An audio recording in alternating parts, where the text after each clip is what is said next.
Ngakusithathe mhlawumbe usibeke ukuthi ke izinto mhlawumbe kuqala ubuzwa ini ubuhlungu obunjani ngoba yikho sesithathe umuntu ophila naso isifo ukuze sazi ukuthi akwazi ukusithatha sibeke ukuthi ke isifo leso kuzoqala kanje uzwe ukuthi nokuthi ugade mawusuza ukuthi nokuthi yini obe usuyizwa mhlawumbe ukuthi ngenzeka ukuthi ke iyona ephethe ngale ungakatshelwa nje nawo odokotela. Yebo.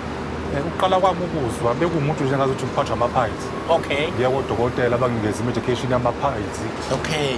Ngilaphela ama-piles. Sasithi ngesikhathi kwane kuhamba kube ngcono kwagcina sekunento ekuthiwa ama-anal wards. Ngaya kudokotela wafike futhi wayisiwa udokotela leyonto.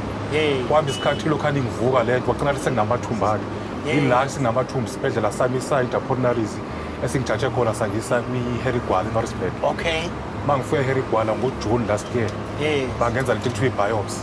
Thatha kwezicubu yila ibuye khona ngama-result athini lesifo se-cancer. Okay. Mhlawumbe ke ngiyazi ukuthi ke abantu abaningi mabesuke benalezi zifo lezi bayebenqene ukukhuluma ngazo. Yini onekunika lokuthi ukwazi ukuphumela obala ukuthi cha ngiyafisa abanye abantu besizeke bezwe ngalento ngikhulume ngayo nawe. Kube nzima la kumina kona ukuthi ngiphumele obala kodwa ke phambili kwesikhathi ngibonile ukuthi indlela endlule kuyona akufisele omunye umuntu. Ngifisa ngazi ukuthi omunye umuntu angayithola kusanesikhathi sokuthi kwelapheke kuyona. Ngiyafisa ukuthi nje abanye abantu abasha abakuzwayo ngoba ukuthola ukuthi une-cancer akuvesani ukuthi uthole namhlanje usuyelashwa. Kuba nesikhathi eside njengoba ngisho ukuthi mina ngithole ngonyaka ophelile kodwa i-treatment yami imanga iqale kulo nyaka. Okay. Siyide isikhathi unikezwa sona. Abanye bagcina beshona kakhulukazi endaweni zasemakhaya. Mhlawumbe kuthiwa umuntu obalala unaso isifo neempawu aye kudokotela bangakutholi ngoba labodokotela bafike bakutheste ngaleso sikhathi.